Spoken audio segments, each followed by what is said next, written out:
Class. बेटा आज हम अपना नया चैप्टर स्टार्ट करेंगे। हम काव्य खंड से ले रहे हैं रसखान का सवैया। पेज नंबर 100 पे है ये। और हमारी बुक में क्षितिज में अभी हमने वितान स्टार्ट नहीं की है, कृतिका स्टार्ट नहीं की है। आपके चैप्टर उसमें भी हैं, लेकिन पहले इसमें ज़्यादा चैप्टर हैं, कृतिका में कम है, इसलिए हम उसको अगस्त में लेने वाले हैं। और आप अभी मैच कर लो, क्षितिज से हमने कितने चैप्टर्स कर लिए हैं। क्षितिज में भी 2 भाग हैं, गद्य खंड और काव्य खंड। तो हमने गद्य खंड से प्रेमचंद का 2 बैलों की कथा, राहुल सांकृत्यायन का ल्हासा की ओर, श्यामाचरण दुबे का उपभोक्तावाद की संस्कृति, जाबिर हुसैन का सांवले सपनों की याद, ये 4 चैप्टर गद्य खंड के हो गए। आज भी नए बच्चे ज्वाइन कर रहे हैं, इसलिए मैं ये रिपीट कर रही हूँ कि आपको उनका वर्क कहीं से अपने फ्रेंड से लेके कंप्लीट करना पड़ेगा। जाबिर हुसैन का सांवले सपनों की याद मैं आज आपको सेंड करने वाली हूँ। तो 4 चैप्टर गद्य खंड के ख़त्म हो जाते हैं। उसके बाद काव्य खंड से हमने कबीर कर लिया है, कबीर का साखियाँ एवं सबद, और ललखद का वाक, वो भी काव्य संग्रह है।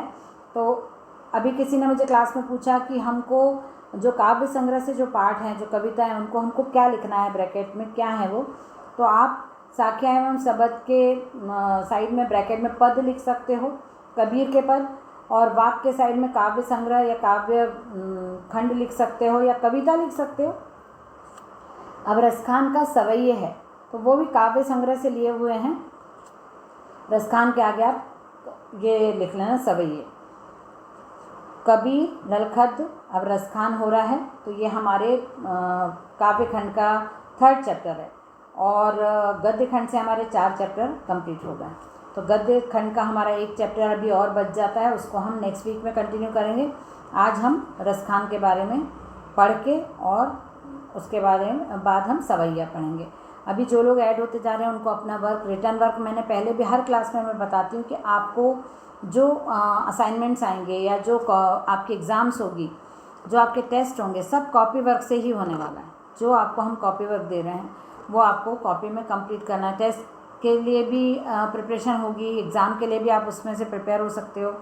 और आपके पास यदि नोट्स रहेंगे तो आपको प्रॉब्लम नहीं आएगी, क्योंकि अभी बुक लेने का आप लोगों को भी मतलब ले सकते हैं जो लोग, वही ले रहे हैं। जिनको नहीं, हम स्कूल से कोई फोर्स नहीं है, आप बुक खरीदो, आप अपना रिटर्न वर्क कंप्लीट रखो, ठीक है। तो आपको नोट्स एक ही कॉपी में, जैसे 2 वर्कशीट अपनी हो गई हैं, तो वर्कशीट का भी वर्क जब आप कॉपी में लिखते हो तो ऊपर वर्कशीट लिखो। नेक्स्ट जब आपकी कल वर्कशीट आएगी या सैटरडे को आपकी वर्कशीट आएगी, तो वो ग्रामर पोर्शन होगा, तो ग्रामर भी आप उसमें उतार सकते हो अपनी कॉपी में। वर्कशीट आप कॉपी में ही कंप्लीट करो। जब चेकिंग के लिए कॉपी दोगे तो वर्कशीट भी चेक हो जाएगी, असाइनमेंट भी चेक हो जाएगा, ग्रामर भी चेक हो जाएगा, गद्य खंड, पद्य खंड सब एक साथ चेक हो जाएगा आपकी कॉपी में।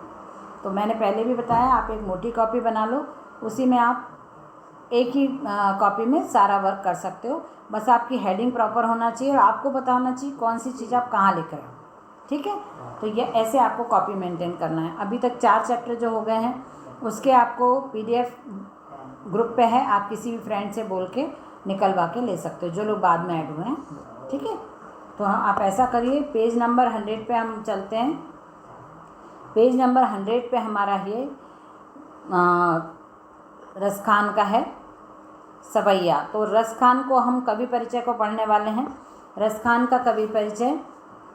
रसखान का जन्म सन 1548 में बताया है, माना जाता है, 1548 में माना जाता है। उनका मूल नाम सैयद इब्राहिम था। नाम से आपको क्लियर हो गया होगा कि ये मुस्लिम है और दिल्ली के आसपास के रहने वाले थे। मैंने जो पॉइंट्स आपको लिखना है उनको मैंने अंडरलाइन किया है। नेक्स्ट क्लास के होमवर्क में आपको ये जाएगा, क्योंकि आज तो मैं आपको क्वेश्चन आंसर देने वाली हूँ सुनहले सपनों की याद के, तो वो आपको कंप्लीट करना है। धीरे धीरे जैसे भी आपको टाइम मिलता जाए वैसे वैसे आप कॉपी कंप्लीट करते जाइए। और उसके बाद महत्वपूर्ण बिंदु दूंगी, तो फिर आप ये वाला चैप्टर स्टार्ट करना अपनी कॉपी में। रसखान का जन्म 1 पॉइंट हो गया। दूसरा पॉइंट हो गया इनका नाम। सैयद इब्राहिम इनका असली नाम था। नाम से क्लियर है कि ये मुस्लिम थे और वे दिल्ली के आसपास के रहने वाले थे। कृष्ण भक्ति ने उन्हें ऐसा मुग्ध कर दिया कि गोस्वामी विठलनाथ से दीक्षा ली और ब्रजभूमि में जा बसे। मुस्लिम होने के बावजूद भी कृष्ण भगवान की भक्ति ने उनको अपनी तरफ सम्मोहित किया। अब कृष्ण भगवान के व्यक्तित्व ने, कृष्ण भगवान की लीलाओं ने, कृष्ण भगवान के वर्णन ने उनको मुग्ध कर दिया और कृष्ण भक्ति में लग गए और उन्होंने गोस्वामी विट्ठलनाथ से दीक्षा ली। मतलब गोस्वामी विट्ठलनाथ उनके गुरु थे। तो ये पॉइंट मैंने लगा तो दिया है, थर्ड पॉइंट, लेकिन आपको इसको बना के लिखना पड़ेगा। थर्ड पॉइंट को आप लिखोगे गोस्वामी विट्ठलनाथ रसखान के गुरु थे, या रसखान ने गोस्वामी विट्ठलनाथ से दीक्षा प्राप्त की थी। आपको ये वाला पॉइंट बना के लिखना पड़ेगा। फोर्थ पॉइंट आपका हो जाएगा उनकी मृत्यु। सन 1628 1628 के लगभग उनकी मृत्यु हुई। लगभग लिखा है, पर्टिकुलर डेट फिक्स नहीं पता है, और उनका जन्म का डेट भी नहीं पता है। माना जाता है 1548 और माना जाता है उनकी मृत्यु 1628, मीन्स 80 साल के लगभग उन्होंने जीवन जिया था। उसके बाद फिफ्थ पॉइंट जब आप लिखोगे तो उनकी रचनाएं लिख दोगे। सुजान रसखान, प्रेम वाटिका, ये उनकी उपलब्ध कृतियां हैं जो उपलब्ध हैं। रसखान रचनावली के नाम से इनकी रचनाओं का संग्रह भी मिलता है।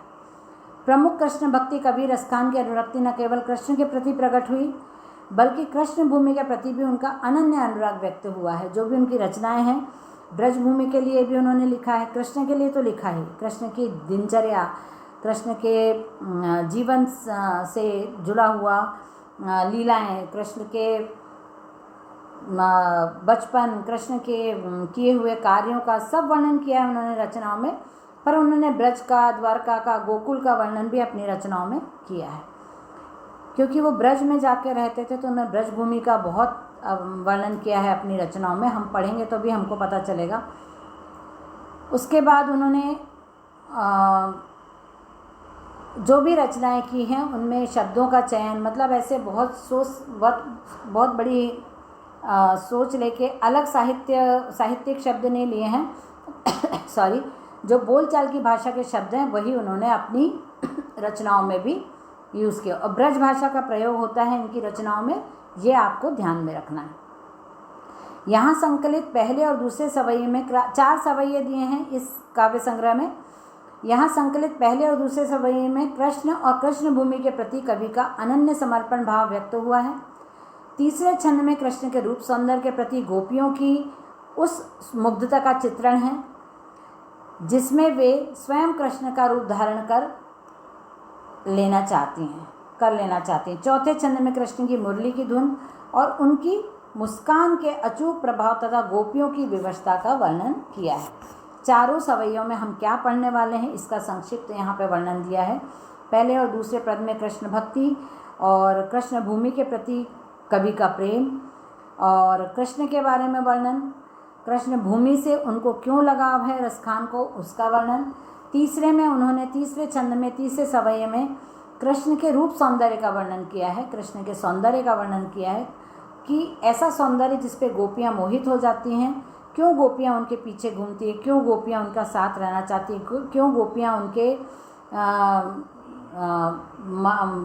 बंसुरी की धुन पर नाचना चाहती हैं, रास करना चाहती हैं और ऐसा ज़्यादा मुग्ध हो जाती हैं कि वो स्वयं कृष्ण बनना चाहती हैं।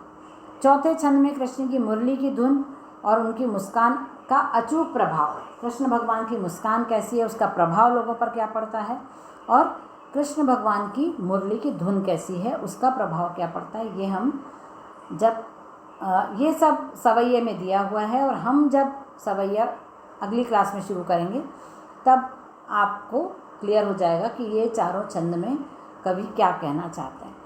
कृष्ण भक्ति के बारे में है, वो कृष्ण भक्ति को कैसे लेते थे, कृष्ण के प्रति उनकी आसक्ति कितनी ज़्यादा थी, कृष्ण की भूमि मतलब ब्रज भूमि के प्रति उनका क्या विचार था, ब्रज भूमि उनको क्यों बहुत अच्छी लगती थी, ये सब चीज़ें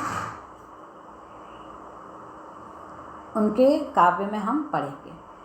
तो अभी आपका ये रसखान का जो ये वर्णन दिया है यहाँ पे रसखान के जीवन परिचय का, इसके महत्वपूर्ण बिंदु आपको लिख लेना है। जब मैं कल सेंड कर दूँगी, अभी तो आप क्वेश्चन आंसर लिखो और कॉपी कंप्लीट करना, ठीक है। तो इसके बाद जो नेक्स्ट क्लास हमारी है उसमें हम इस कविता को कंटिन्यू करेंगे।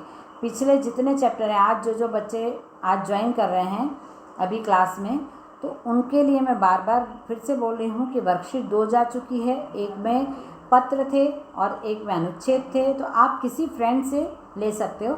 मैं ट्राई करूँगी, यदि मुझे ग्रुप पे मिल गए तो मैं फिर से सेंड करूँगी, नहीं तो आप एनी हाउ अपना वर्क धीरे धीरे स्टार्ट करो कंप्लीट करने का, नहीं तो आपका पेंडिंग में जाएगा। ठीक है, चलिए बाय एवरीवन।